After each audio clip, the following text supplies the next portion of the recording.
There you are. What's going on, my reptile junkies? Long time no see. I guess you missed me because you're back. First video of 2018. Let's get it on.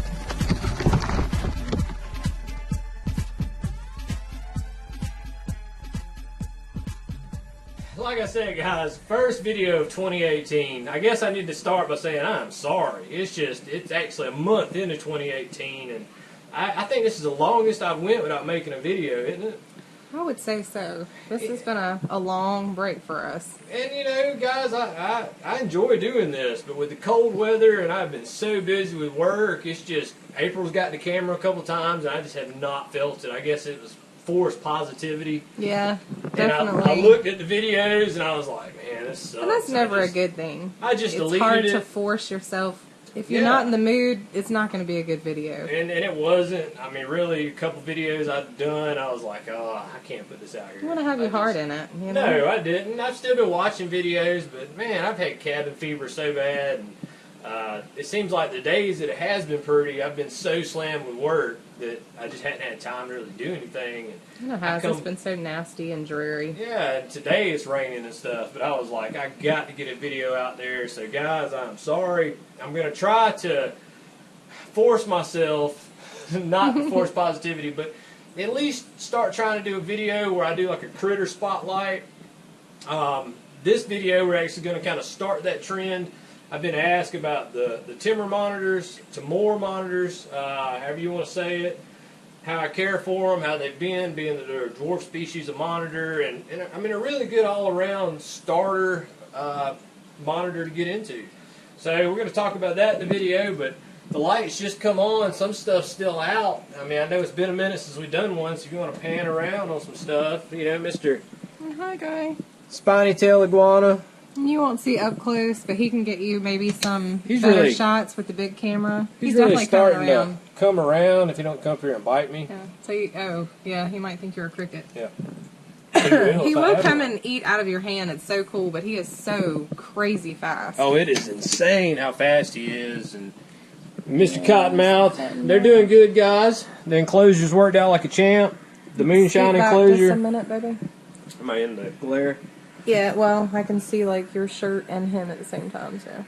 But either way, you can that little cottonmouth's right there, guys. He actually loves me. The other one despises me and wants to kill me. Every time I open it, you know, the other one actually lunge your direction. This is one I got at the show. If you haven't followed me a while, you know the other one is one that I actually caught. Just to be clear, though, what's that? When you say that he loves you, that does not mean that he's handling it. Yes. In case there's any of you out there that's done the Tide Pod challenge or something, that's lived, don't handle any venomous. FYI, we need to put that in. we were watching stuff on that. These kids, you know, throwing these Tide Pods in their mouth, and I'm scratching my head like, what is wrong? Burrito Tide Pods. Well, I mean, and there's a trend going on with people handling venomous snakes. Yeah. I mean, I understand like I said, if you can, just to be clear, animal, but I'm not that guy to be handling that stuff. And man, yeah, you have to disclaimer. Yes. Put a warning thing there. Well, flashing. you said he loves you, so I wanted to make sure that he loves me as far as he knows that I'm a food source. Sits right here when he's hungry. He's not snuggling with him though. No, but when he's hungry, he is right here, front and foremost of the enclosure. That one is really cool. But one thing I've noticed between the two, and I don't know if it makes a difference, like I was saying with the other one being a lot more aggressive, they're both the same size, but the other one, something had bit the tip of its tail off, remember? Yeah, which was kind of insane. It was, and I feel like that's where some of his aggression comes from. And not everybody knows about the tip of the tail thing, which is kind of a cool thing. I might have to get the big camera. You can see the little chartreuse lure at the tip. Probably can't, but with the big camera. But you can explain what they do with that, because I thought that was cool the first time that I ever learned that about him. Those copperheads, even green trees, a bunch of other different snakes, they have a little discoloration on the tail that's different from their other color, and so they use that as a lure to pull stuff closer to eat. I mean, and we've seen him wiggling it around. It looks like a little tiny worm. When they get hungry, there it is. Yeah, he's wiggling it. There you go. He sees you in here. Oh. He just finished shedding, guys, and you can see it got hung and tore it, see but that little tiny tip there. it was a complete shed, and if I get my hands close, he'll probably, here, I'll pull it first. There's no glare. Yeah, let's see if we can get it without getting struck. As you can see the little black tip. Oh! There it is. Yeah, there's the black tip. They use that to pull in, whatever they're going to eat. And I know he's hungry. He just got done shedding. Every time he sheds, he's ready to eat. I've had no issues with my tree snakes wanting to eat. But that's just kind of a cool thing to see for somebody that's not real familiar with snakes. Yeah, copperheads, they have that same little tail, little tip there, and they'll bring it in. And they'll also use it to rattling leaves and such. I mean, you hear people say they're mimicking a rattlesnake, or I don't think it's so much as that, is that the snake's just smart enough to know if he rattles his tail, it makes movement, and you'll see it. Something's going to come looking. Something's going to come step on it. But this video I was asked, like I said, about the Timors, so we're going to do a video on them. See if I can... Really, guys, just kind of, I'm going to start doing my best to try to do these videos one animal at a time that we're going to kind of spotlight, talk about what I do to care for it, a little bit about the temperament, and, what kind of pet it makes. And if anybody that's been with us, like, from early on, we used to have such a hard time getting any clips of these guys. So whenever they were little, they were spastic. And both of these guys were actually captive bred. Most of them now in the pet trade are captive. You still have some imports. They come from the island of Timor, and also a couple of the surrounding islands of Timor. Like other monitors, they generally have a long lifespan, guys. 12 to 15 years is about your common range, but there has been some to go 20 to 25. The hot spot, there he goes down through there. Some of the names on them, and I'll get you some better clips, with the big camera, but some of the names: spotted tree monitor. There's a blue spotted version of the Timor. There's also the Similis, which I'll probably throw a clip in here too, of the Similis that we have. Very similar. Yeah, they're in the same family spectrum there. It's just, I guess the Similis would be the largest of the three. Yeah. Timor monitors, generally, 100 to 300 grams is going to be the max on the weight, so not even really like, what is that, half a pound or so. 24 inches, tip of the head to the tail. That'll be about as big as they get. Now, we've had these. I have one, I guess the longest, about 5 years now probably on the longest one we've had. And then we got the other one about a year after that, didn't we? We're probably at about 4 years on one, and I'd say about 3 years on the other. Maybe 4.5 on one. And they've done great in this Exoterra. This is the 36 by 24 Exoterra. I had them, if you've been following me a while, you'll know that they were inside in the big enclosure that my Frield's in now. And I just took them out of there because you'd walk up. Scary. And they would jump down, and I just knew it was a matter of time before one breaks a leg, cripples itself, breaks its neck. We wanted to have that space for them, but it was almost, bad for them, we felt like. Yeah, it injure really themselves. was. It really was. And plus, being in here in the room, since I'm in and out of here every day, I've really been able to not force myself. I get that a lot. Oh, your animal seems spastic. Well, I never force myself in any of my animals. I just never have. I know it's stressful, and I've got some that enjoy interaction more than others, and I just focus on them. But with these guys, it's really taking time. I've heard it referred to as building positive threads with the monitors, that you do one thing good, they remember that, and then it's like baby steps, and that's the best way to go when socializing your monitors. But having them in a smaller enclosure and somewhere that you're going to be in and out, it has made a tremendous difference with at least one of them. The other one's still a little bit skeptic still. And I'm sure if I reach in right now and grab one, I'll get bit. Probably. So. But, as you can see here, guys, too, we'll come back to the tank. And I'll open it. I'm sure the worst is going to happen. Might be like a little spring coming out of there. Yeah. I've got the cork bark set up to where they have a hot spot. There's a basking bulb and a UVA, UVB bulb up under there. 125, 130 degrees is about what it gets right there.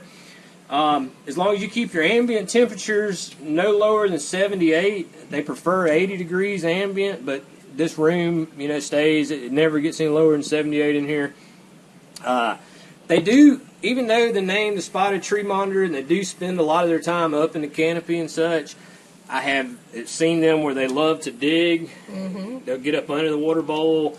In the water bowl. In the water bowl. I think I got a clip I'll throw in here of one. They like the water.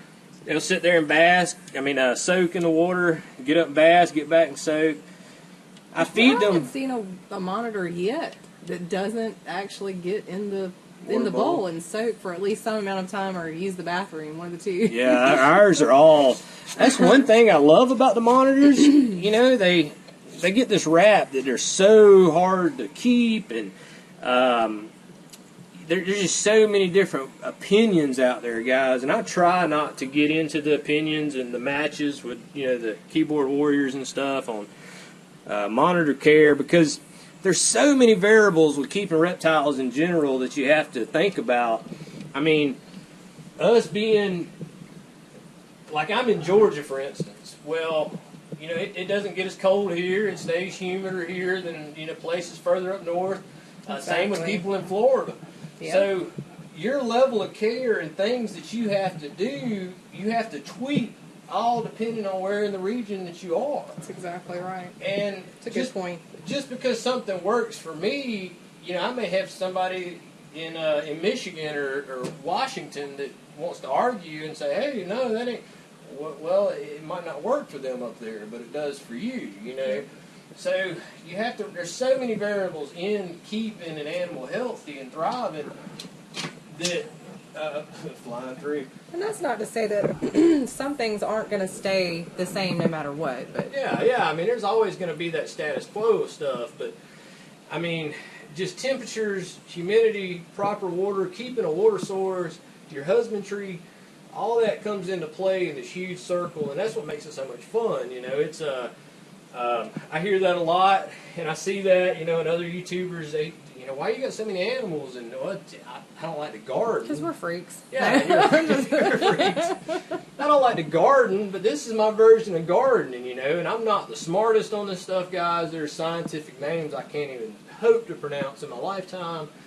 And there, you know, there's stuff I still have to go back and do my research and look back. And, you know, I keep saying I'm going to label everything in here because that would be the smartest way to do it.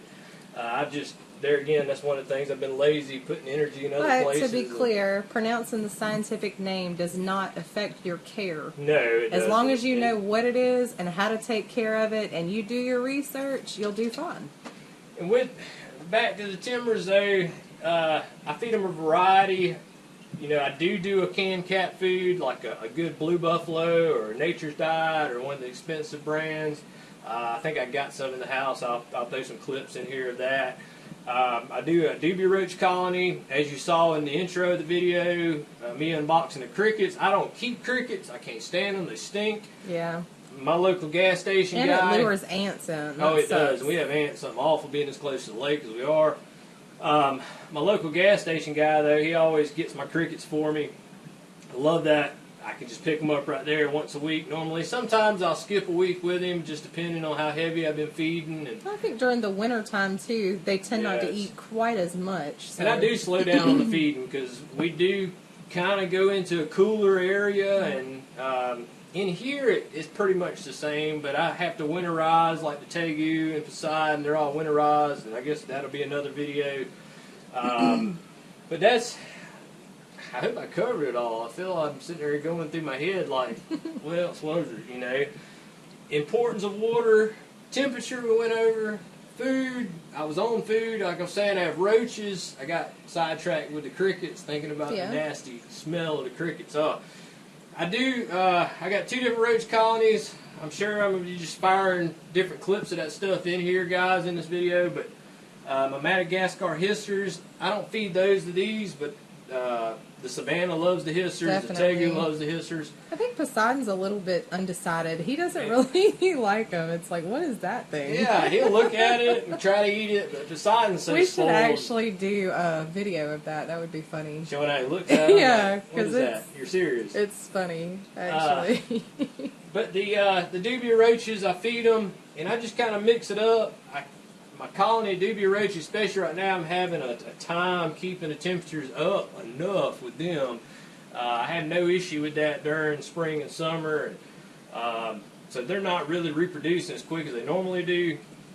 But that's where the crickets come in. And to cut some meat, that's another one.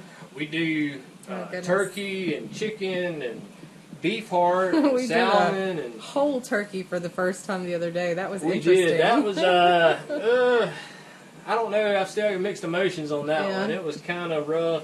It was a lot of work for a small amount of Food what you really need. yeah. Yeah.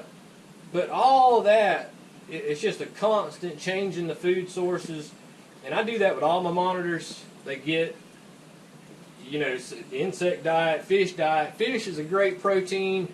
It's not a heavy fat protein. It's a good lean protein, so you have to kind of balance that out. Too much fish, your animal won't gain weight. It'll kind of look poor, so you have to throw in, throw in some mice, throw in some rats. The whole fish that I do catch, though, and I feed the whole ones off, the 12 inchers and stuff. Mm-hmm. And then the squirrels. Squirrel is great. Poseidon loves squirrels. He does. One thing with squirrels, though, guys, and leave your comment below on this. If you watch this far in the video, I know it's probably getting long, but with the squirrels, acorns can carry a type of acid that can actually be lethal. It has to be boiled out. So with the squirrels that I've been feeding, I actually pull the entrails out just to get rid of that. Because I know it has an effect on humans, but I haven't been able to find anything or research that's been done. So it's just a with precaution. Because so I think it's a tannic acid. I'm trying to think of what kind of acid it is that's in the acorn. But I know that if you're in the survival situation, you're just going to eat them. You have to boil them out to get whatever it is out of there. But I don't know. I'm rambling. Well, no. Also, we talked about that. We've had a lot of people, and that's why we're talking about doing one video maybe at a time of one individual animal. So going actual forward, care.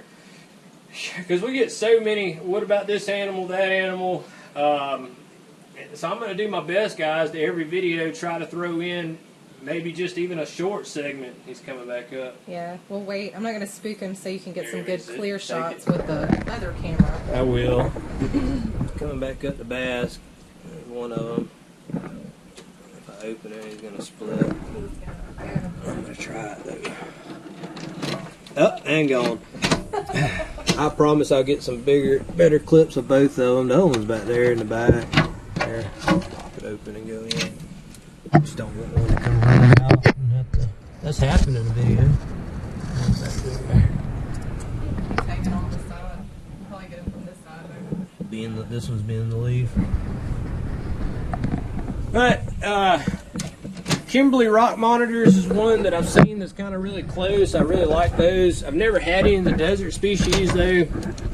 Those are Ackies. I know Ackies are another. That's one at some point I would love to have. Ackies are another one. I wouldn't probably want to keep Ackies out here because of the humidity, deal. We got some big changes coming with all that though. Still making leaps and bounds progress with the other stuff. I keep wanting to talk more about it, but I'm just going to show you guys when it's done. Yeah. It's gonna be epic though. I guess that's it. That's the first video of 2018. I hope it didn't suck as bad as I think it did. Like I said, guys, I've had this writer's block thing going on. It's been tough for me with the temperatures and just work and I've been wanting to get you guys a video. I know y'all are sitting out there, hey, what's going on? So there it is, first video of 2018. Probably not the most spectacular, but once it heats up, guys, we're planning on doing more herping videos this year, more traveling videos this year, so really looking forward to what 2018 offers. Yeah, so. Let us know what you want to see more of. Yeah. It's always a good thing. Just comment. That's how we know what to bring to you. And the pond is doing good, real quick. I got the water current turned up. One thing I'm going to talk about in the next video, we've noticed that my bamboo shark has what is either, I'm going to have to pull him out, it's either a tumor, guys, or an ulcer that he has developed on the bottom of his throat. Kind of bummed about that. I don't know. I've had that shark since it was a bitty baby. Horn shark. But they're doing really well. Future videos. Future videos. Can't I get all sidetracked and get to talking about this and that. It's just so much, you know, and I felt like I ain't talked to you guys in forever, so I know I'm rambling like, you know, scattered hard to thoughts. stay on one subject. I promise I'll get better. Guys, thanks for sticking in. Thanks for coming and checking it out. I know, as I said, it's been a minute, so I appreciate you long-term guys that's going to sit back. Thanks for sticking in with us. Yeah, and come and check it out. Sorry if y'all feel neglected. I apologize, and I'll try to do better moving forward. Have a great week, guys. Stay safe, stay warm.